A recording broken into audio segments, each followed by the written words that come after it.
abs are the holy grail for many people's fitness goals, but getting them is not an easy feat, and it's not a healthy pursuit for many people either.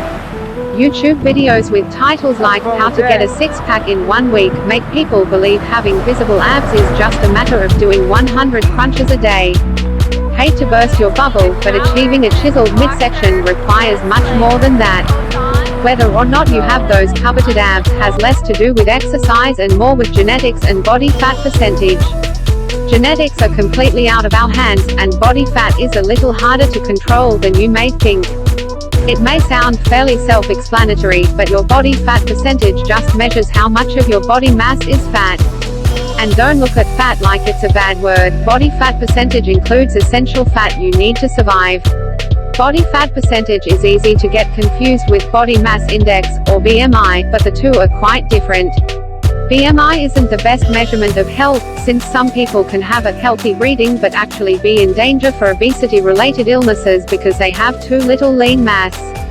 There's a bunch of different ways you can measure your body fat percentage, and for the best readings you'll want to get it done at a doctor's or dietitian's office.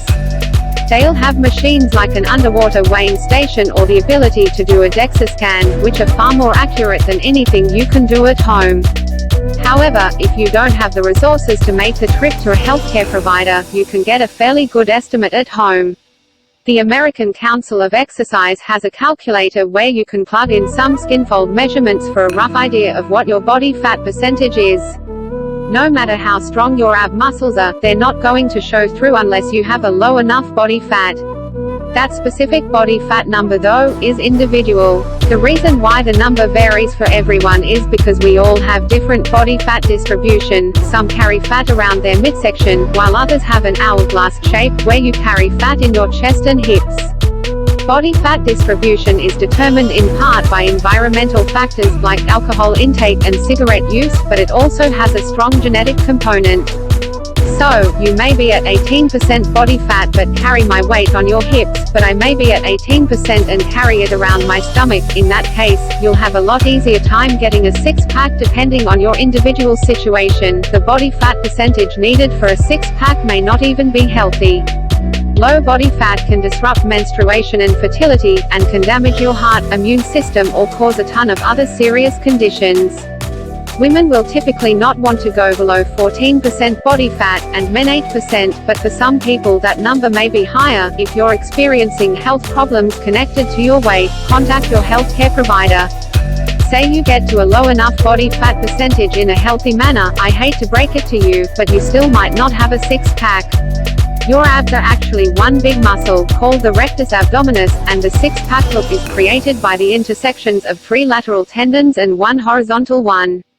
While most people have this tendon pattern, some have 2 or 4 lateral tendons. In that case, you'll have a 4 or 8 pack. I hope I haven't rained on your parade too much. If you're still motivated to try, there are certainly steps you can take to maximize your chances of getting the coveted six-pack. The first thing you'll probably want to do is lose weight. But be careful, weight loss doesn't automatically mean fat loss. Another helpful way to get a six-pack is to avoid the other six-pack, referring to alcohol.